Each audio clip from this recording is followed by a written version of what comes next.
The show has begun with Connor and Dom. It's the Decon Chamber. Ladies and gentlemen, boys and girls, Trekkies and Trekkers, welcome back to another watch party of the Decon Chamber.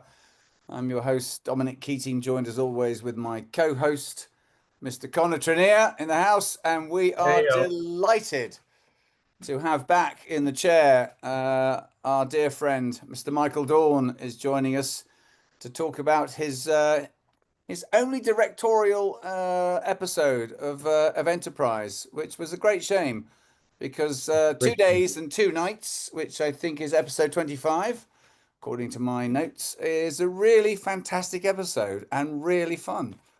How did you directed before, Michael? Hadn't you? You surely with yeah. You did 3 Deep Space Nines, right? Yeah, I did. I can't remember. All right. This came about, interestingly enough, and it adds a little something to it, is that when they came up with our last movie, that was the movie that we weren't contracted for. We thought that would have killed the whole.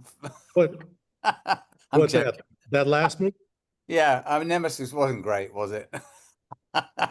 Wow. We thought that was going to kill the franchise. Well, you know, and what a wonderful episode we've just had. Thank you. Oh, I know. If Nemesis didn't kill it, surely Enterprise. Anyway. No. We and so in our negotiation, because and this is the facts. I read the script and I wasn't very happy with the script. I went, number one thing, there wasn't Nemesis, you mean? Yeah. Yeah. There wasn't much Worf in it at all. All right. And I kind of went, well, and so, but they said, well, what do you want? And I said, I wanted to direct. And they said, and I was supposed to do 3 episodes. Of Enterprise. Of Enterprise, three or four. And it was my fault because, and you should, for the future, just so you know, they said, well, look, we'll give you 1 guaranteed and 3 pay or play. And I should have said, no, guarantee. No. And so I did the 1 and they paid me off for the other 3. Really? Well, not horrible, but I mean, as an artist, obviously disappointing. You want to work. It's extremely disappointing. Yeah. Extremely disappointing because you kind of go, you mean I was that bad that they were I know you've held. They're like saying, we don't want to see him ever again. It was just terrible. And I'm going, wasn't it was bloody good. I thought I got a lot, but then also they said my agents called them and said, look, what the hell is going on? And they said Scott Bakula hated Michael. That's bullshit. What? It's bullshit. Yeah, that is BS. So that's why they didn't want to. Really? Yeah, that was it. Oh, they manufactured. Oh, that's pretty rude to use Scott's name in that fashion. And if he ever got wind of it, and he might. Well, you know what? I had talked to Scott. Yeah, have you? Oh God, yeah, we saw him. He was in London at Patrick's place and had a lovely time. And I knew it wasn't true. I mean, Scott was, everybody on that show, the actors were consummate professionals, and there wasn't stuff going on. No, there was no stuff going on. No, the only thing, interestingly, here's another interesting part. When we went through the casting process, I said, well, what are you looking for this character, which is Linda Park's love interest? And they said, we're looking for just a regular guy, just a regular kind of guy. And this guy came in, regular guy, nailed the part. And I went, he's the guy. Yeah. And then another role was Scott Bakula's kind of love interest. Yeah. And there was a lady that I actually, So you didn't cast Day Young. She was, because they used her before, hadn't they? Yeah. Okay. She'd been in a few episodes of DS9 and Next Gen. I don't know about Next Gen, maybe some of Next Gen. And I so, think she done one. Yeah. yeah. And so I said, we were looking, they said, what do you think, Mike? I said, well, this Stephanie Romanov, who I knew, was great, perfect, wonderful actress. And they were like, well, we don't know. And then I've Who's never, the we? Is that Brannon, Rick? Is that Brannon, Mary Howard, and Rick wasn't even really involved in the casting, except that I was walking out because we haven't chosen her yet. And they came up, drove up in a cart and said, hey, Michael, we cast Day Young as this part. And I went, had you even met her? never. Never. No. And she had done, they sent a video and I went, well, you know, she's wrong for the part. Mm. And then they hired, instead of the guy, they hired this guy who was really hot in those days. He was on some HBO or some cable show and he played like a Russian, if you look at who it is, Right. you'll know who it is. And anyway, and I went, but that's not right. You know, that he's not right for it. And they went, Well, they weren't awful. I mean, having seen the episode, I mean, you know, what did you? Is there anything about their performances that, or their interpretations of the roles that you were like, nah, that's not what I saw at all? well, Day wasn't at that time an older lady, Right. Mm. and that's fine. It's not about the age. She was age appropriate though for Scott's interest, as it were. Given She had to be in a bathing suit and she had to be like an ingenue. Mm. are you well? Okay. I mean, And we get into some weeds here because I mean, yeah, that is early 2000s, late 90s TV where you know the guy is 55 and the girl's 28. I mean, is that what you saw? I mean, that's what they saw. that's what they saw. It wasn't, I said, well, who do you want for this? Well, we want, and they brought in a number of people. And this lady, Stephanie Romanov was the one who kind of nailed it. All right. She played Jacqueline Kennedy in that movie 13 Days. Oh, yeah. I know exactly what you mean now. Yes, the good She's film. not 25. She wasn't 25. Steve Culp was in that, of course, wasn't he? He played Bobby Kennedy. Yeah. Yeah, he was Yeah. wonderful. He was Anyway, terrific. so the guy that they hired to play Linda Parks, he didn't even learn his lines. Oh. He didn't learn his lines. For the audition or en general? When he came into work. Oh no. Mm. And they looked at me, well, what are you going to do? And I went, and then we had a thing with Day where I said, Day, this has to be this and this and this and this. And she and I kind of got into it. And then they came back and said, Michael, you got to reshoot Day's stuff because it was supposed to be this. And I said, Didn't they have an idea that they wanted that sort of relationship to be sort of a la Hitchcock? That they wanted some sort of tension there that, you know, sort of north by north. She didn't want to do the tension. She didn't. No. And I said, and I kind of yelled at her. I said, you have to. You know? Yeah. Anyway, so the young man had to learn this other language that he decided not to bother. Not to bother. Son? Oh my goodness. Was he just gobbledygooking? Was he making it up? I mean, God bless him, because it, you know, I mean, it didn't stand out that he's talking nonsense. Well, I mean, whenever I saw Linda ever have to learn that stuff on the page, I was like, oh, thank God I don't have to do that. Well, the thing was, Linda was so good. She's very good. Yeah. That it didn't really, she was like right there.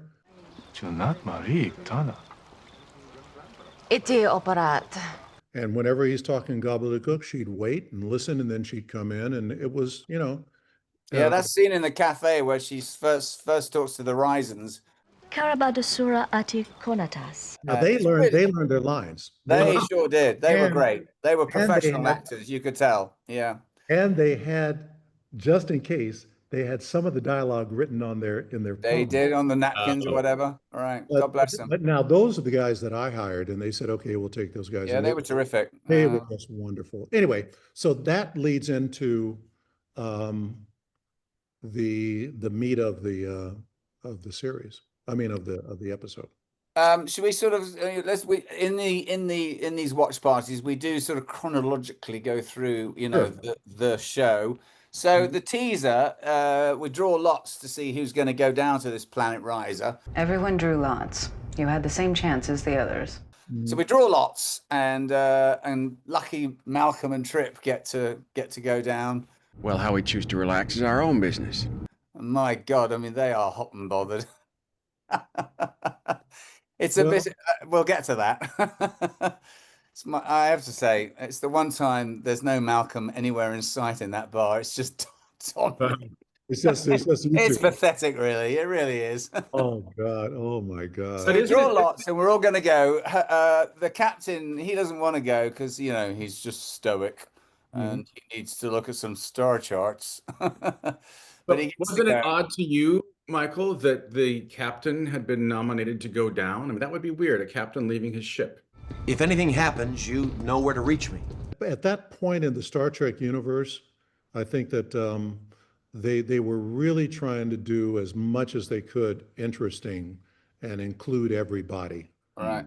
in the episode. So yeah, you can't really, you can't leave Scott the captain out of too many episodes. I mean, it just it's not the thrust. And I like what they came up with, because she wasn't a love interest. No. Really.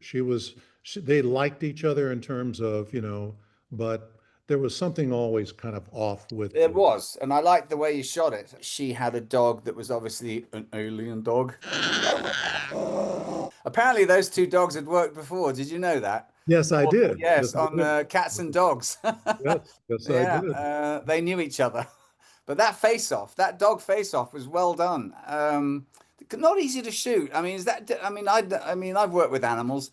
It is tricky to get them to do it. Was that a moment? Oh, that beagle was just amazing. Amazing. Holy smoke. There were two of them, but they were both girls, but they looked just alike. And there was a scene in the elevator where he gets in the elevator when he's going down to the thing, and the dog has to look at both him and is it the Vulcan? Is it to Paul? Yeah, it is. Yeah, yeah. And the dog she's escorting him off the ship, and he just did it on cue. Yeah, amazing. Yeah. No, it wasn't a big deal. Yeah, that wrangler was very, very strict with those dogs. You were not allowed to interact at all. You couldn't look at them. Yeah. I joke often, each season we come back and they'd trot by me and they'd sort of sniff up and go, oh, they had you back. Oh boy, here we go. They had a bigger trailer than mine too. Tonally, this episode is the one time that I can think of that we looked for the humor in any given opportunity. Yeah. Yeah. Mm-hmm. Yeah.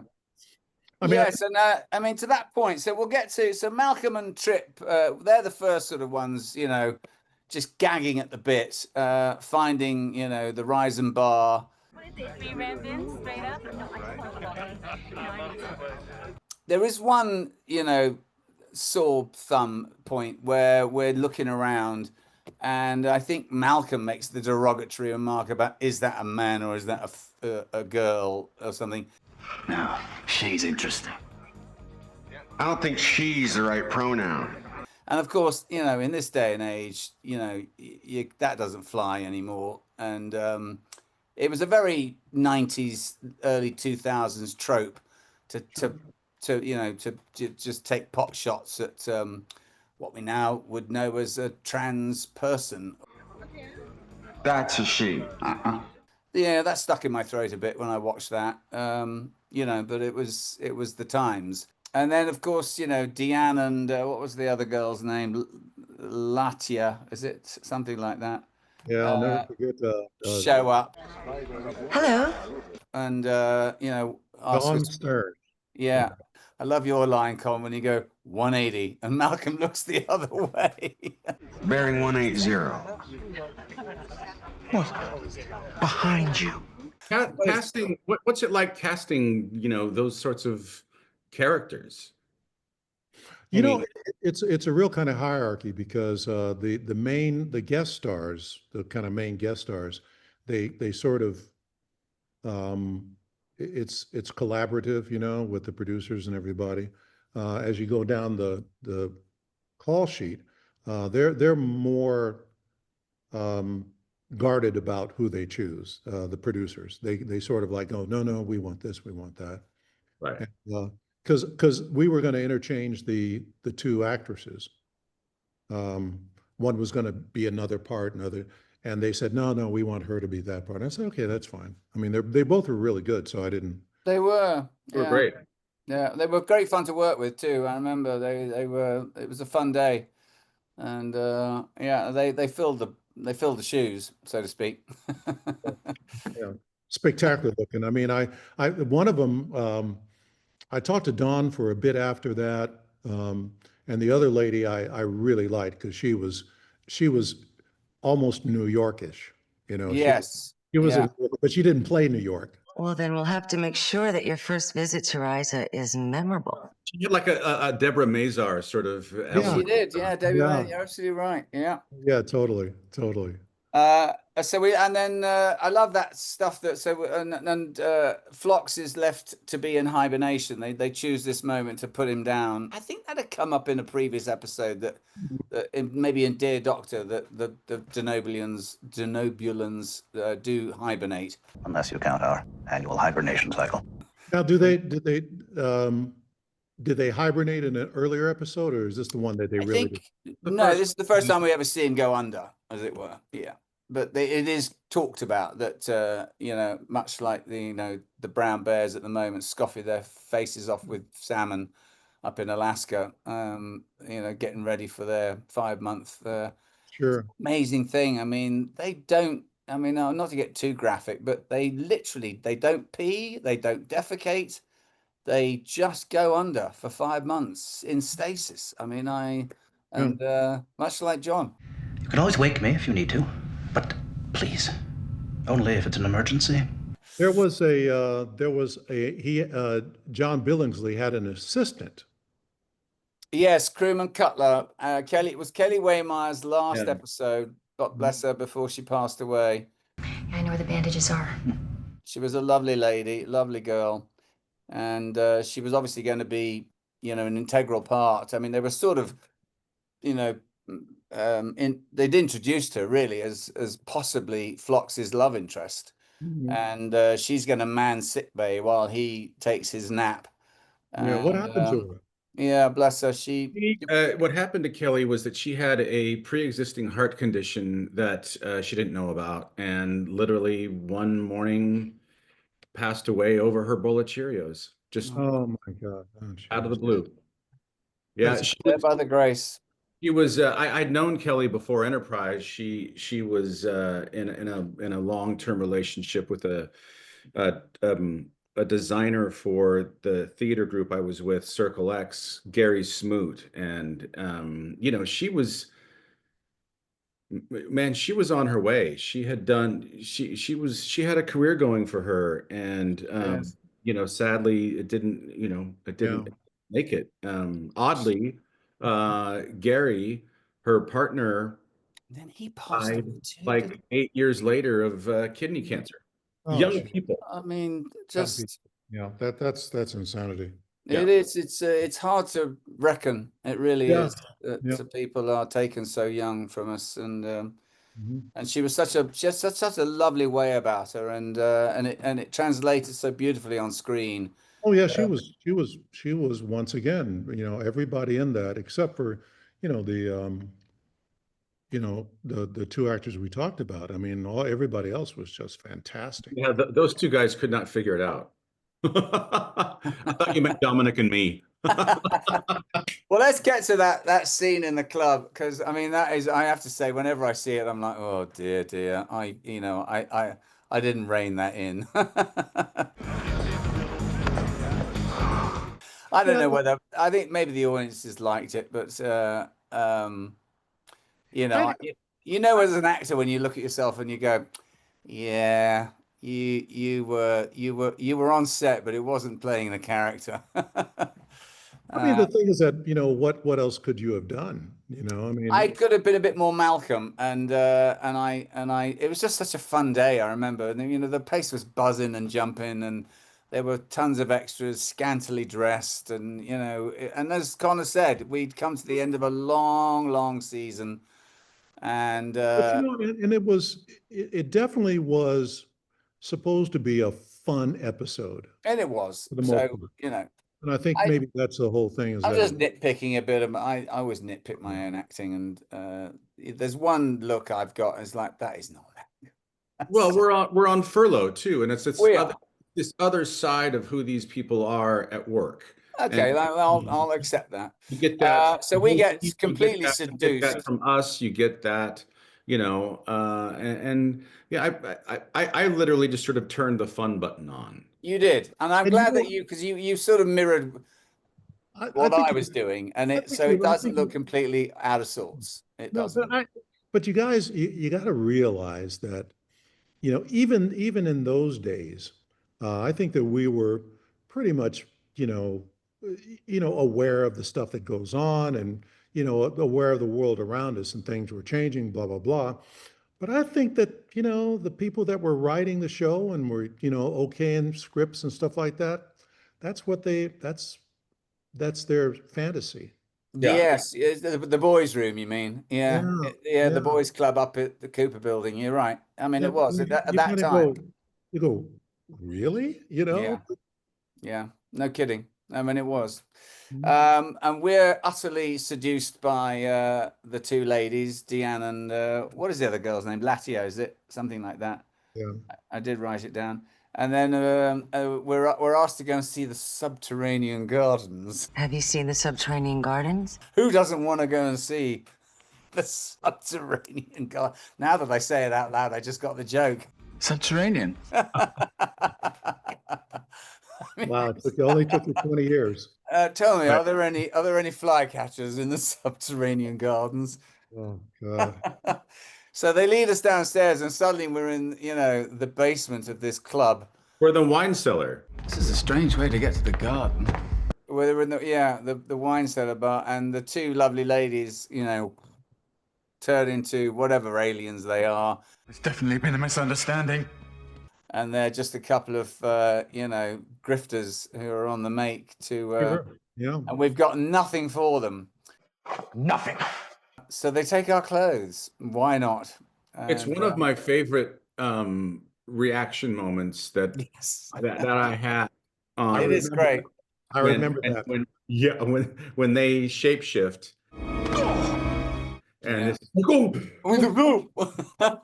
it's like you guys grabbed on each other. Oh my God! It's kind of like the Marx Brothers. I mean, it really is. I mean, we did it was Abbott and Costello. It was Bob Hope, and you know, it was quite good, I have to say. And the next thing we know, there's a lovely shot when we're tied up against that pole. There's a lovely two-shot you had. I thought that was a great shot, and the row ensues about, you know, who got us into this. Fault it was. You think this is my fault? Yeah, whose fault this was, and it's a really good scene. It was nicely directed, mate, and you guys came out of that in your underwear. That's the scene, isn't it? I think it's brilliant. In front of everybody. It's brilliant. The walk of shame, and we try and muster as much dignity as we can as we take to the stairs and shake our asses out of the club. And then there's a bit of laughter, and we stop, and it's brilliant. Yeah. No, and the thing is, you know, and I wanted to tell you both this, is that, you know, it wouldn't have worked if you didn't go for it. You know. Thank you. If you didn't just go, boom, you know, otherwise it could have been, it wouldn't have worked. I don't know whether it was your direction, but there's that pause before we take to the stairs and we go. You know, I think you might have told us to just hold it there. I think it was all of us. I think, Yeah. if I recall, I think that you guys did it in the rehearsal or something like that. And we all kind of went, oh, we thought do that because that's funny. Yeah. Connor and I had done that Shuttlepod 1 show, and we'd found the funny between us, and as friends, you know, as actors. And if we blow our trumpets a bit, we're both quite good at finding those moments. You know, what's going to translate, and with the right man at the helm, it's one of my favorite Malcolm Trip moments in the entire show. Yeah, same here. As you see us disappear around the corner. It really is. Cut to Hoshi, who has conjugated in a new language. Conjugated, yep. And it's a lovely scene that with him when they wake up the morning after. I could spend the entire day right here. What was your directions to them? Because was she shy? Was Linda shy about doing a love scene? No. No. But it wasn't. Of course, it wasn't a love scene, because we didn't see anything. No. Just but I mean, she was just wonderful. She's a good actress, Linda. Yeah. Good actress, and also she played the character as we've never seen her like that. We've never seen that character before like that. Yeah. And so she created this sort of, person who understands that this is just a one-night affair. Yeah. She gets it, she understands, and she's happy about it. Not happy, that's not the right word for it, but she's like going, okay. Peace, and it was on her terms, I mean, when they walk out of the restaurant, it's definitely, it's more than consensual. It's like Linda's like, no. Her idea. The cafe, the restaurant. This is just to give you what you were talking about the times. We're all in there, and I'm sitting looking at all the restaurant people. Their extras are there, blah, blah, blah. There's a lot of people. And I go, well, the black people are sitting with the black people, and the white people are sitting with the white. Were they? And I was going, why don't you guys switch it around? Why don't you just have, and they were like, They got a bit weird about that, did they? They got a little weird about it. Did they? I just honestly. And I went, no. Well, no, I mean, it was like a discussion. You mean production got weird about it? Yeah. Interesting. Yeah. It is interesting. I mean, I find it weird that when there's a black story, they have to send the black reporter to report on the black story. Really? I mean, if we keep doing this, we're not going anywhere. If you always do what you always did, you'll always get what you always got. And it's time to stop doing that. We need to come together. It's a cohesive country. Meanwhile, back at the ranch, so Travis has had a dreadful rock climbing accident. The problem is the handholds changed too. And has to be taken back early to the ship. Only to find that the doctor is, deep under. This is a fucking brilliant sequence. I just Crewman Cutler is in charge somewhat, but she's given him some, I forget what it is, but it's something for the pain, and he's had an allergic reaction to this. No, the pain medication was given on Risa, and they didn't realize that he was allergic to it. That's right. Well caught. Just a hypospray for the pain.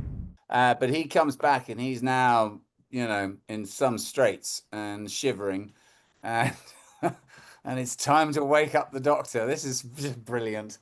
Doozy!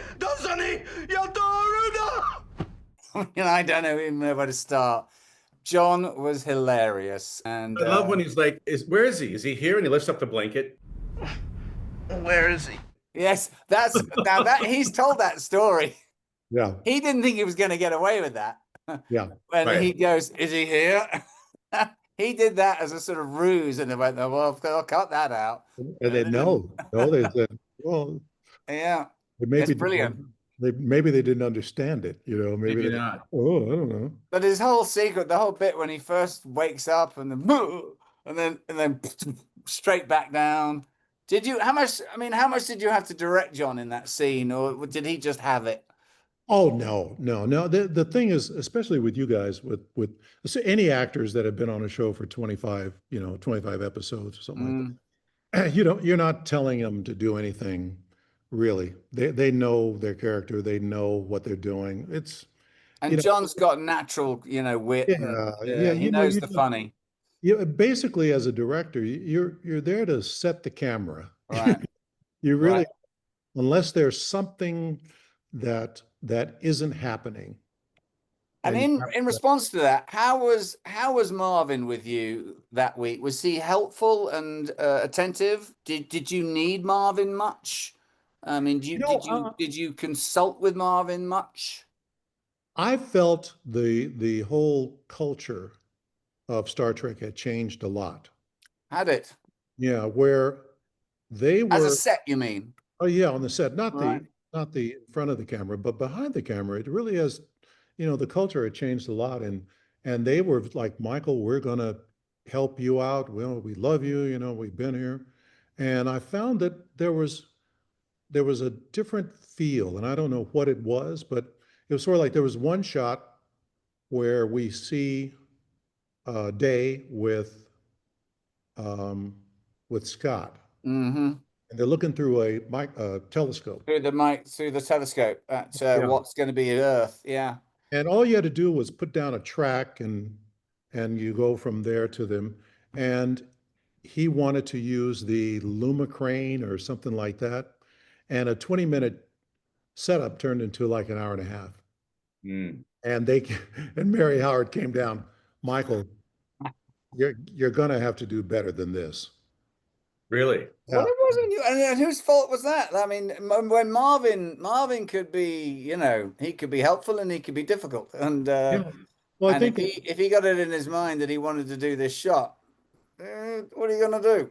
I don't think it's anybody's fault. I think it's just the idea that it's the culture that was there at that time, and Marvin is, when you get to doing television, the director is basically a traffic cop. Yeah. He doesn't really, in television, he doesn't really have that, I mean, if you say, oh, I'd like to do a solid, they're going to go, no. We don't do it that way. No, we're not going to do that, and if you do it, then you're going to have to come back and reshoot. Right. And, How was it different for you in sort of, I don't know, in the culture? It's because it's the same crew for the most part when you were directing on DS9. I mean, was there a big difference between what was going on then versus what was going on during your time directing this episode? No, it was the same. It was the same. There was a real culture of this is how we do it, and this is how it's going to be done, and but I got to say, I did 2 other jobs in between time. There was a little thing called VIP with Pamela Anderson that I directed, and then there was a sitcom in New York. That's right. Yeah. And both of those shoots were amazing because they gave you all the help that you needed. Yeah. And they said, what would you like? Well, I need that. Okay. And boom, and it's there. And there wasn't that sort of culture of Star Trek that was with those things. So I think, and I couldn't tell you what it is or why it happened. I do know that it changed a lot from Next Generation to Deep Space. The culture started to change. But in their watching the money or their just their hand, their controlling hand on this is how we do our show. I mean, God, I've heard stories that Rick, if the alert lights weren't in sync, yeah, no, I think it was just the culture of and it's not so much Star Trek as much as it is the whole business had changed. All right. Where before, and I'm old enough where I started back in the late 70s, where everything, and even Next Generation, everything was about the 1870s. Yes, that too. You know, that scene you did for me, I can cut you out Are like you? that. So carry on. Sorry. It's got to be funny too. I mean, Well, when they were shooting.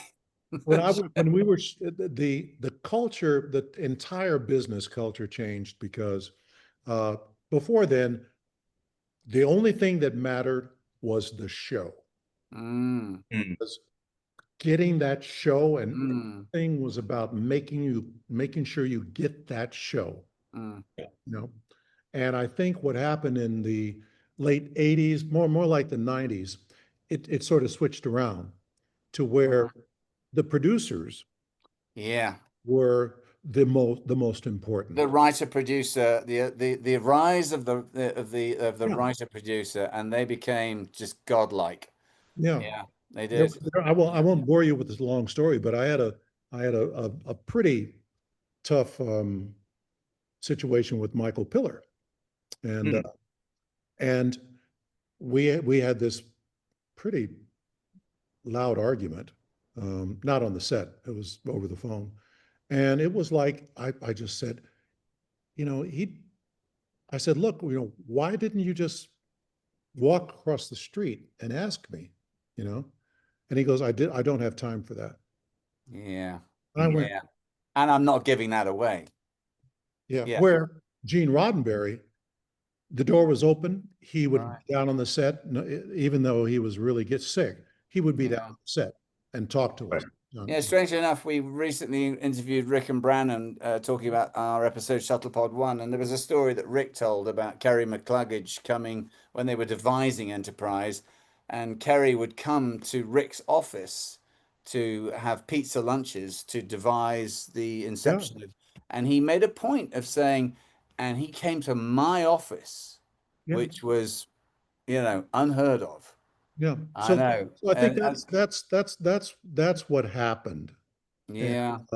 And the culture, the whole culture changed. It wasn't about just Star Trek, but the whole culture It changed. did. It became a power sort of, you know. Yeah.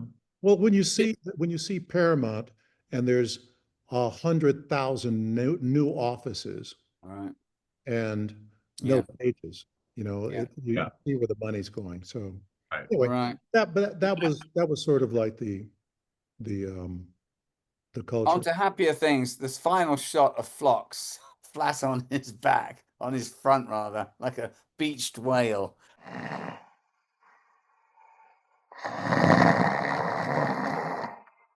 I love that sort of the final at the end was brilliant.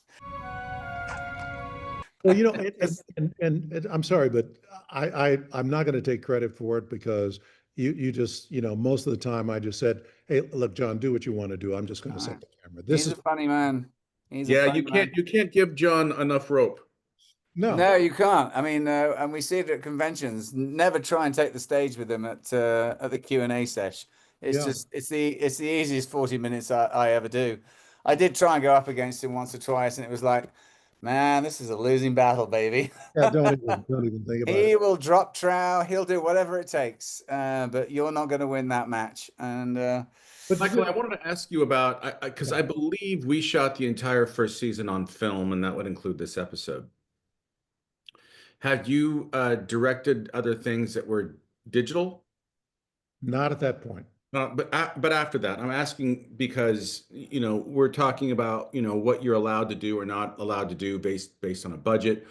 And when you shoot digital versus film, you're saving so much time, and time meaning money. And, you know, what's the difference between those experiences, if any?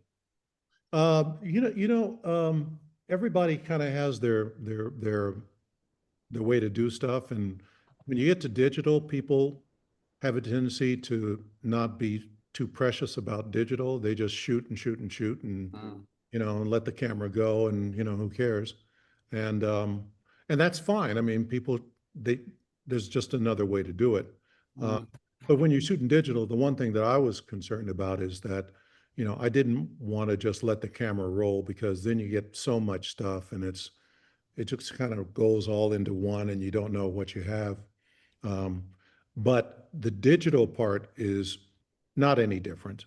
There really isn't. The only thing is that, I just, okay, cut, let's cut the camera. Right. We reslate so we know what we have. Right. But other than that, there really isn't a difference. Were you ever conscious of shooting only what you wanted them to have to edit, or so that you could strong arm them in the edit room, or were you? Yeah. I right. learned that on Deep Space, where Right. I was shooting something in column. I don't know what got into him, but he did this thing, and I went, column, that was terrible. And I said, don't do that. So he did it again, like he was supposed to. And they used the one that I didn't like.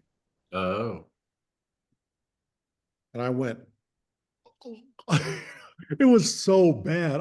It can be very, even as an actor. I mean, I remember shooting some scenes and thinking, damn, that was good. And then you see the finished cut and you go, that's what you saw? Yeah, why that one? That's what you used? Unbelievable. Yeah. And so what you do, if you're not in charge, if you're shooting for Enterprise, you have to, even if people aren't going to like it, you kind of have to cut before the scene's over. Right. If it's not what you want, you got to cut before the scene's over. You've got to save yourself. You've got to save yourself. Because you can't even say, after the scene's over, you say, okay, we're not going to use that, use 1 and 2. No. They'll find the one that you discarded and use it. Right. And so you have to, I mean, Marina, not Marina, but Nana Visitor got pissed at me because she was doing this scene and I went, cut. And she goes, what are you talking about? I said, you don't understand. It wasn't going to work. And they're going to use it. And you're not going to be happy with that.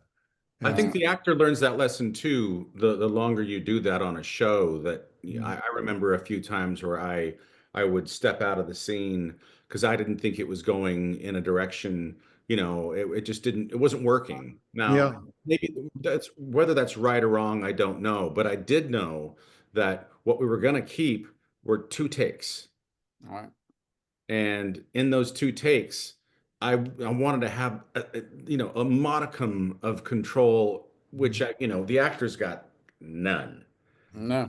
Unless you abort the scene and say I'm sorry, or cough or do something. Oh yeah, just go up. Exactly. You got to fight. Yeah.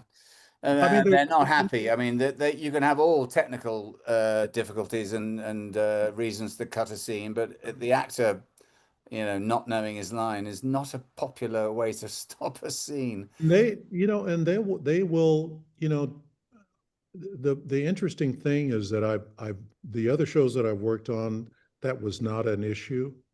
But it was pretty prevalent on the Star Trek shows. Right.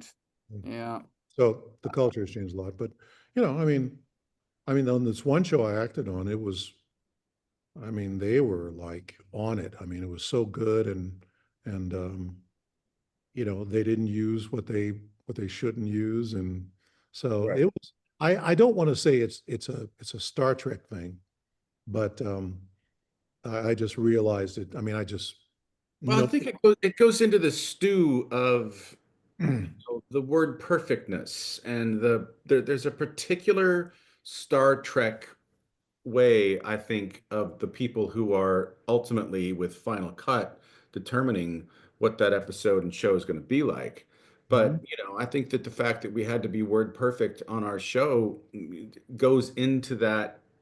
It is, part of the culture of it. Yeah. I think I told you guys this. There was on Deep Space, my first episode. I had a 20-minute talk with Ira about a line. Yeah, really. He comes out and the guy and Colm says, "Oh, you look good in that uniform," and the line was, "It feels good too."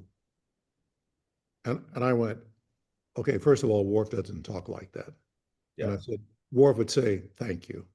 And I had a 20-minute conversation where about that line. I Say the mean, line, say the line, say the line, say the line. and that's just power, man. That's just the yeah, I power. think it It's is. a power struggle. Yeah. It is, and you're right. I mean, that's the culture. It's like you're not in a position to argue with what I'm telling you to say. And I'm That's like, not your job. Your job is to say what I wrote. say I Yeah, wrote, because we are, because we're the gods. we're the, Well, yeah, you Yeah. can't just like you with can't your, change with, my baby's clothes. is what? You can't change my baby's clothes. Leave it No. alone. I'll be the one Yeah. changing the clothes. And Right. that happened a few times in the movies too. You go, really? But Worf wouldn't talk like that. Just say the line. It's funny. It's But tough, just but it's like- tough as an actor. It's tough because you to find the conviction to say it, yeah, and have it work is, it's not coming from the boots, as it were. It's coming from. Well, I do liken it to a play in a certain sense, where, like, say it's not a new play, but you're doing a play that's been produced before, and you come in and everybody, if you have a decent sized role, a significant role in a play, every time you go do a play, there are certain lines that you are like, you just can't. You're like, I don't know how to get this in my own head, but you have be to or not to be is the classic. you have to do it. You have to do it because you have to do their work. Yeah. Well, and the thing is, directors, producers, writers, the really great writers that I've worked with, and the great directors and the great producers, they all kind of go, you go, I don't know about this line. I don't know how to get there. And they say, oh, really? Okay. And the writer will go, what about this? Yeah. And you go, oh, Now it makes sense. Right. Yeah. Or the director will go, what is it? Well, I don't know why. Oh, well, this is why Right. But the ones who aren't so good are the ones that go, just do it like I say. Yeah. You go, yeah, but it didn't make any sense. Oh, yes, it does. Well, if you have to tell me it makes sense, it doesn't make sense. Right. Just like there was a thing with Dominic when he came over and did that line. I mean, there was a line where he said, what I'm trying to say rather clumsily, and I didn't write. Oh, you mean yes. Yeah. Well, let's talk a little bit about. Yeah. I feel I was going to say I feel we've left. There's one other scene I want to talk about before we come to your new project. Is the scene where the captain and Keyla get into it. They may be able to change your face, but not your DNA. And she turns out to be a Tandaran. Tandaran. She turns out to be a chicken masala. Yeah, I know. She did look a bit like it. She did look a bit creamy chicken masala with her giraffe neck. That scene I thought actually did work well, and the tension built quickly, and she played it well. Yeah. And did you? I mean, I thought that was a good scene, and I think we should just comment on it, because obviously she then scratches him and knocks him out when he's not going to give up any help to her, as it were, and assistance. Did you have to direct much of that, or did they just go? That was the scene that I yelled at her about. Was it? Because we shot the scene, and I said, look, this is the drama in the whole show. You know that isn't true.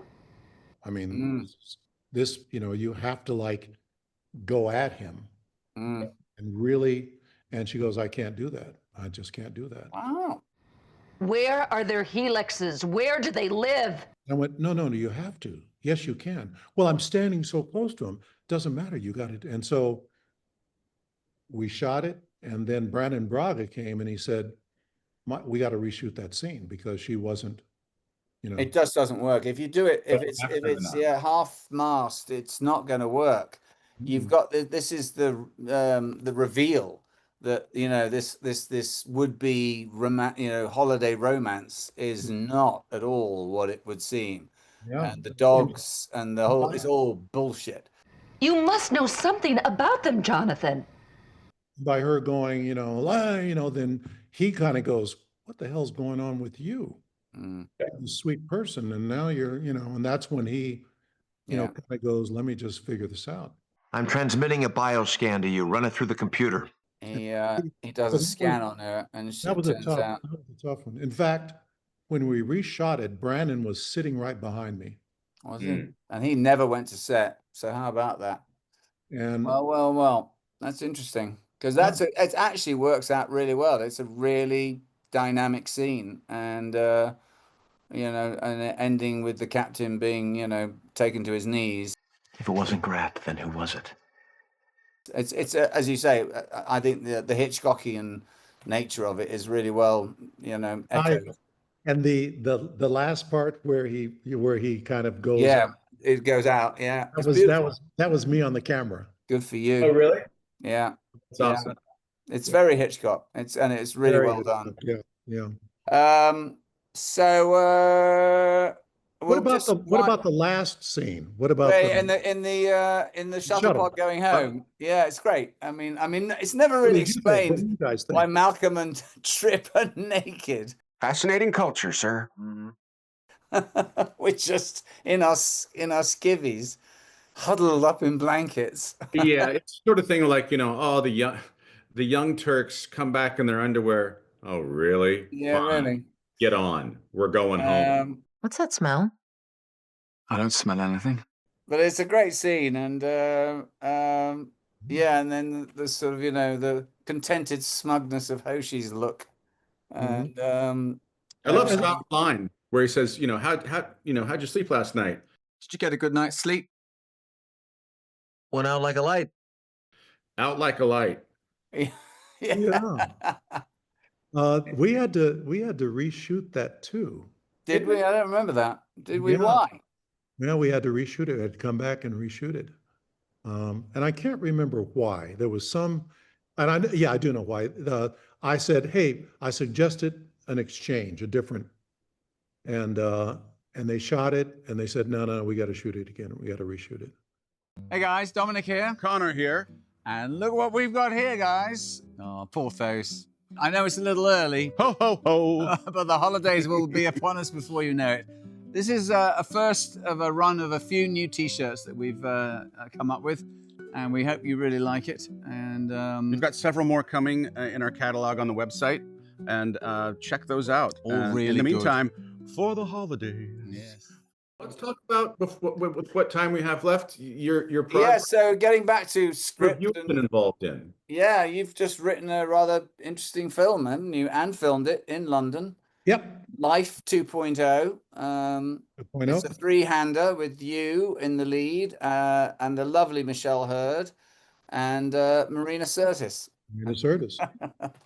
I mean, Con doesn't know anything about it, but basically you find Michael playing this character who's seemingly alone on a space mission, and having a good time, enjoying having a good time, and then things aren't what they seem to be at all. And there's a couple of twists that I did not see coming, and it's Michael, you wrote it, right? He did, yeah. Wrote and directed. Wow. One little snippet of me. I'm going to steal the film. You know what? I gotta say, I was very fortunate because all of you guys gave just lovely performances. Oh, bless. And when I look at your performance, I kind of go, and the reason I did the movie, one of the reasons is, a lot of us on the show on Star Trek, if you're not the captain, you just don't get the accolades for doing really good work. Yeah. And I said, I have this idea, I don't know if it's going to turn out, where we have a production company. I gave this idea to Jonathan and LeVar, where it's a production company. We just do science fiction, sort of like, Twilight Zone or whatever the case, with only Star Trek actors. That's it. It's a good idea. Because there's just too many really good actors. Yeah, agreed. And there's an audience. There's a built-in audience for this. I mean, it's a no-brainer. It's a no-brainer. Yeah. As long as it's not tosh. I mean, I have learned one thing about Star Trek fans.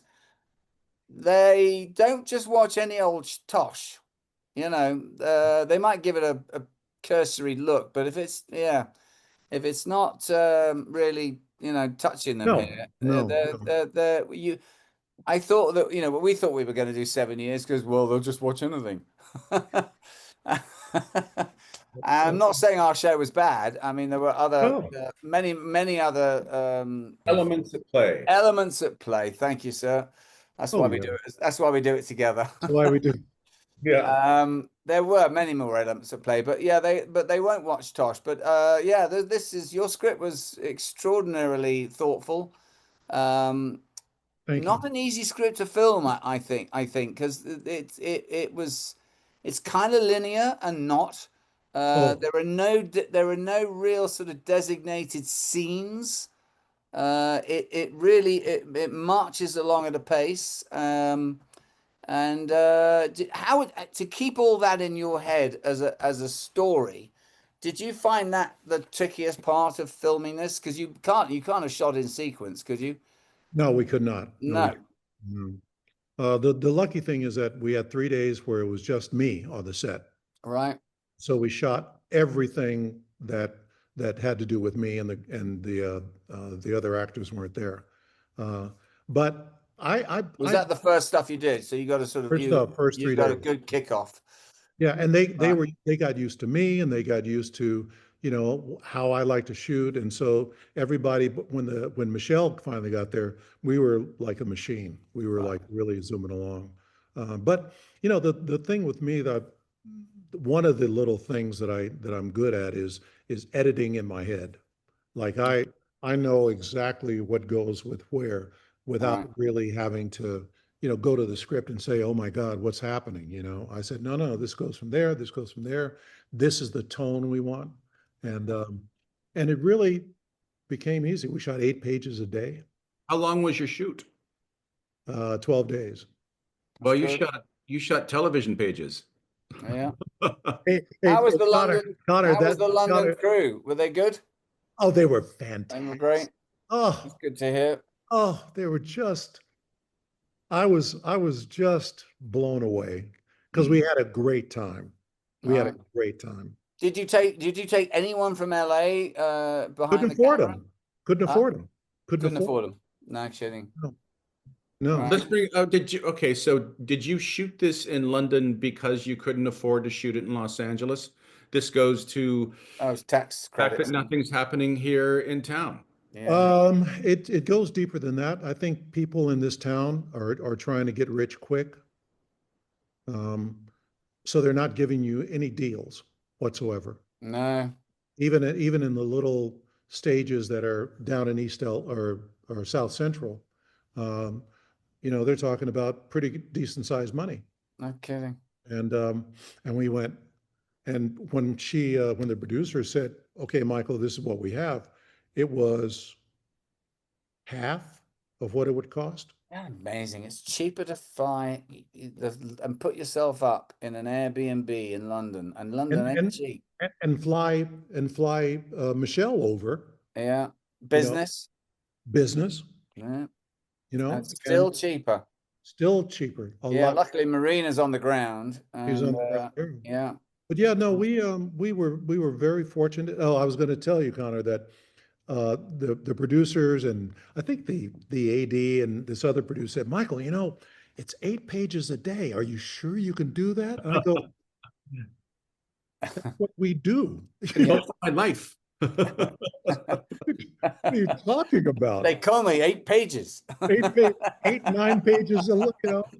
And so, and we went over. Michael, 8 pages Dorn. 8 pages Dorn. We went over, there were 2 days that we went over, and each of those days was about 10 minutes over. No kidding. But the other time we on time. And what did you do in your time off? Did you do anything? I know you don't. There was no time off. There was no time off. I mean, Marina had a couple of dinners, and there were a couple of people that I knew that we had dinner with, and I knew a couple of good friends that were there, and so I'd go and have dinner and stuff like that. But otherwise, I came home and where were you living? I was living near Gloucester Road. Oh, very nice. God. Right near the station. Man, I used to man the newspaper stand at Gloucester Road. Oh my God. Back in the Oh, day, man. Yeah. yeah, it's fantastic. That's the 1979, baby. I was the I'm going newspaper back. boy. I'm going back on the 2nd for 6 Right, weeks. are you to do to pickups or? Yeah, we're going to try to do some ADR, and it's basically to lock the film in. Right. Because we're going to be done. I'm going to be there till the 15th of November, and that's when we're supposed to be done. Where do you plan to sort of release it and premiere it and so forth? Well, we don't know. There's a couple of salespeople that have contacted us. And there's also, I have a manager here that has connections to, the Netflix, Hulu, and all those guys here. Right. And but we are going to do a premiere. It looks like, it depends if they say we don't want you to do it, that's great. But in San Francisco, at the convention there. Oh, Right. nice. That'd be great.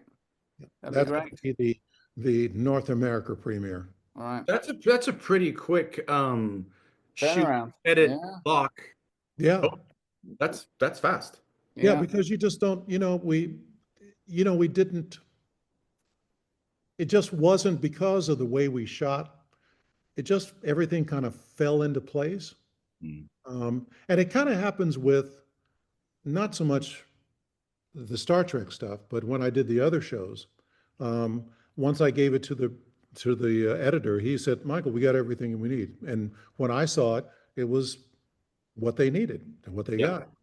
And so I think that's what it was. The editor got it and he put it together and he gave me a cut and I went, well, that's the fucking movie. That's great.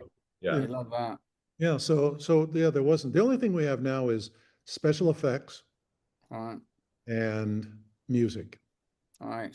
And we're working on that. Are you gonna do? Yeah, you're gonna do your original score, or are you gonna pinch music? Yeah, you are. Good. And what's the sort of tonality of the look of the film? Is it is it chromatic? I mean, it's it's dark and moody. It's dark and moody. I had a feeling it would be. We had a few discussions with the director of photography because that's one thing I didn't know, but the producer said that in America the director is the boss, and a lot of times in England the director of photography is the boss. Yeah.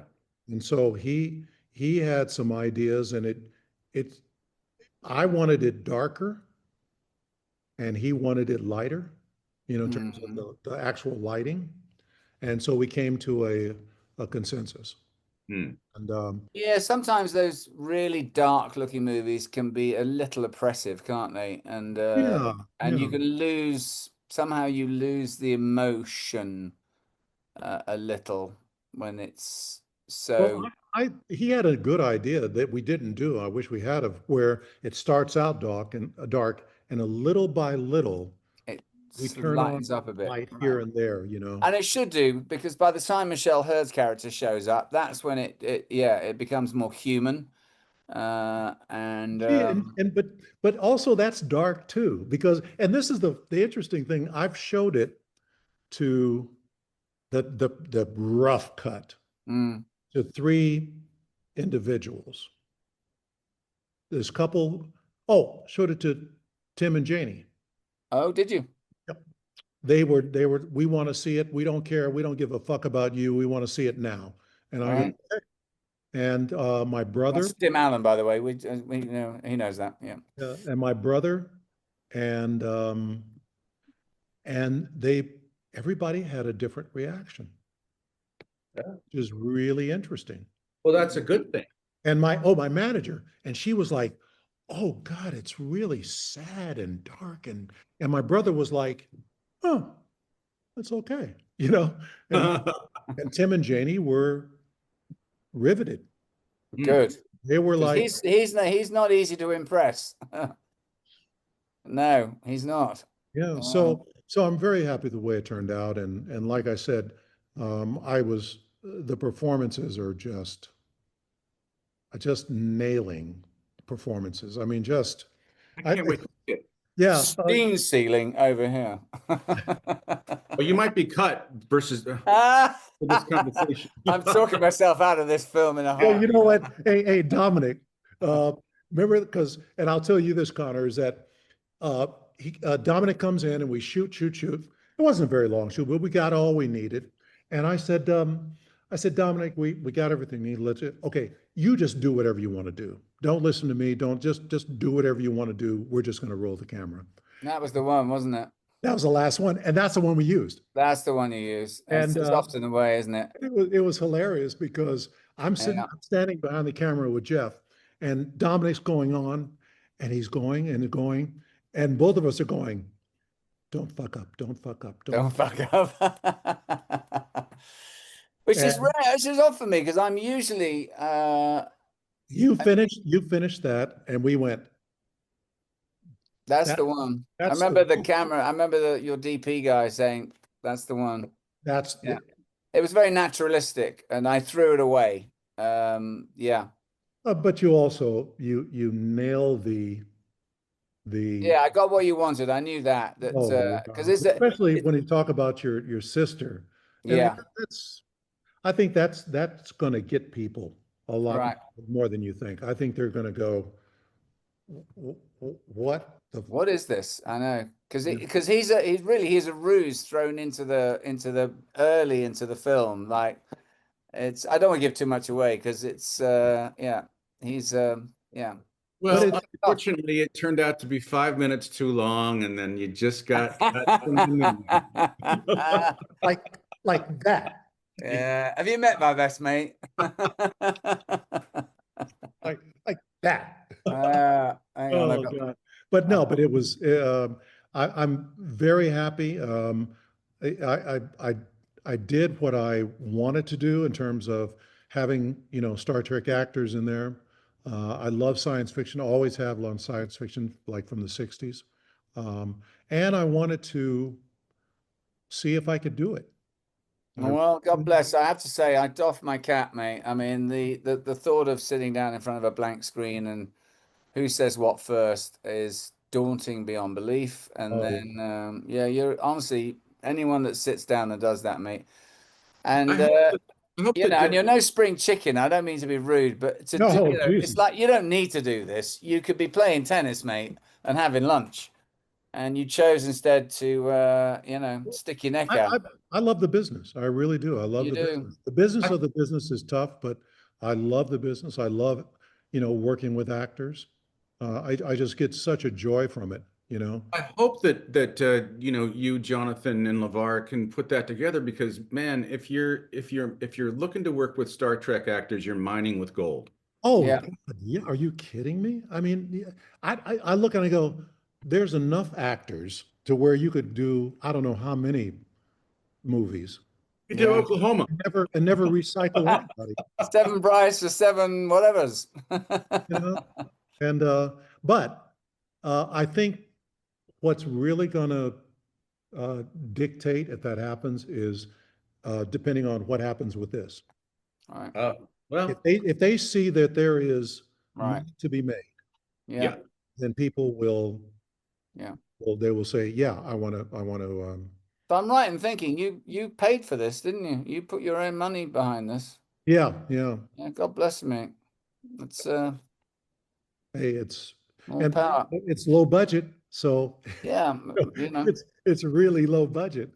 But I got to tell you, it's pretty spectacular. I'm proud of you. I think that's I'm very.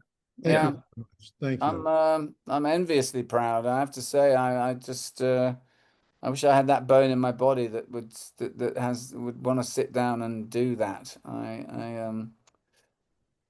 Hey, we'll see. Not to end on a sad note, but how are you doing since the fires and you lost your family home and? Oh, it is every day there's a couple of minutes where you just think about the things you lost. Yeah. And you never recycle what they are. It's always something like something so small. I had this, this, what do you call that? A scale that you step on, right? Right. I've had it for I don't know how many years or whatever the case, and I just went, oh, and all the stuff in the bathroom and all, Yeah. and then you go, oh, great, and then, it goes away. And then the It next comes day back again. there's a little something else, Yeah. but you can't, our house was right in the middle. I mean, smack dab in the middle of the fire. Right. And if you look at that place, it's Hiroshima. What do you do? Are you gonna? Is there any thought to try and rebuild, or are you just done? It's let that go and take My whatever is possible to take. my brother and I own it together, and so Right. he would like to rebuild. And Is there a community? Is there anything left there? I mean, it all got blasted, didn't it? Yeah. and I personally, I think that people are going to come in and wanting to buy it. They're going to buy up the lots. They are, aren't they? The vultures Doing it are now. circling. Yeah, they are. And my cousin who lived up the street, my mother's sister's son, he lost his place too, but he got a developer came up there and already paid him. Right. Right. And so I think it's not costing us a thing. I think the property taxes are like $1,000 or something. Right. And Did so it get cleared? Did the army, what's it come in and clear it? Yeah, they did. So, and what about the toxicity? Is that is that being monitored? And they went down pretty far, but if you were going to build, if somebody buys it, they're going to have to test it they're gonna, right. and see what happens. I don't think that they're just going to go in there and start doing stuff, but Your story, I mean, you went to bed at 11 and the fire was pretty, it was yeah, raging. yeah, And then you woke up at 3 and went outside and went, oh, bloody hell. It's not over the hill, it's right bloody here. it's right here. And you literally got in your car with an overcoat, didn't you? And just drove Yeah, away. with a coat and my backpack and a change of clothes. You didn't even have, did you take your computer? I don't think you even took a computer, did you? Unbelievable. I And mean, a couple of nights ago, I went to see Paul Greengrass's film at a BAFTA screening, The Lost Bus, which is about the Paradise Fire. yeah, I had a hard time looking at it, mate. I got to tell you, it really it shook me up. just nothing's left. Is it? Yeah. Never. Things get stolen. Things get this. But to have nothing left. Is there a freedom? I mean, I remember seeing you at the convention shortly after up in San Francisco, I think we were, and you said there was a certain freedom. You just bought Liberation, yeah, you got liberation. 2 suits. And you start to make decisions, different decisions than what you would have made before the fire. All right. So, okay, how many suits do I need? How many shoes do I need? Do I really need to buy, $10,000 worth of paintings? No. Do I need to have a dining room set, with No. a set for 16? I honestly, I mean, I think back to when I first bought this house and the girlfriend I was with at the time, and we did all that, and it's all useless crap now. I mean, I hate to say it quite so. My philosophy is just, and I tell people, I go, you have all this stuff and you love this stuff. And, if you have kids, you're going to give it to your kids. And it's very important. And the paintings and the stuff and everything. And the minute you die, they sell it all. No, it becomes junk. It's junk. I mean, I have to say, when my mum died and that house that was full of really lovely stuff and silverware and, as you say, endless, sets of crockery. And you know what? It all ended up going to auction and selling for fuck all. You can't take it with you. I mean, you can't take it with you. And the Connor, I mean, it was funny. This lady I taught, she lived up the street, and I saw her at on the airplane, we started talking. She goes, "My kids don't want my stuff. No, They don't. care It's about it's that." old fashioned now, and Oh, you know, the idea, you know, from, you know, Jane Austen's time that we would hand down antiques through the generations, that's all gone, man. yeah. So now Those, yeah, my PTSD, I have PTSD, which is I don't want to buy anything. Mm. I don't want to buy a painting. I don't want to buy, you know, you know, I had a bunch of really nice cameras. I don't want to buy a camera. You know, what do I need to buy a expensive Nikon when you're, you've got a phone, yeah, exactly. You you know, know, so Not no, for I'm not fear going of to make that. losing it, but recognizing that it doesn't really matter. It doesn't really matter. No. no. And And so, and I have to say, I mean, I get PTSD about all the crap I do keep. That yeah. clutters up my house, and knickknacks that, you know, you know, Connor's a much more brutal about that stuff than I am. Are you really? Yeah. He doesn't keep crap. I've got stuff that fans have given me 25 years ago. Oh God. Oh, I geez. know. I know. And you got to keep it. You have to I honestly, it's on the store it. desks here. It's on the it's in the wood. It's all over the bloody place. Yeah. But And I told a lot of people, I said, look, if there's a lesson, if you have very important stuff that you can't replace, then put it someplace that is secure. Where it can't be destroyed. right. Yeah. And if not, it's all bullshit. Yeah. Yeah. Bullshit. So Yeah, because I mean, ultimately, what's, you know, valuable are the friendships and the relationships. oh yeah. And yeah, You know, and the Oscars. the Oscars. I'll end on this. Yeah. A psychiatrist that was helping this lady get through all the fire stuff. She lost her house and blah blah blah. And she goes to this psychiatrist. This is a true story. Mm. And she goes, "So how do you feel about this?" And the lady, you know, the patient goes, "Well, you know, it's been tough. It's been, you know, really hard, but you know, people have told me, and I kind of believe it, that, you know, at least at least I'm safe, and I've got my health, and that's all important." And the psychiatrist says, "Yeah, that's all important, but when people say that to you, that means that you're fucked."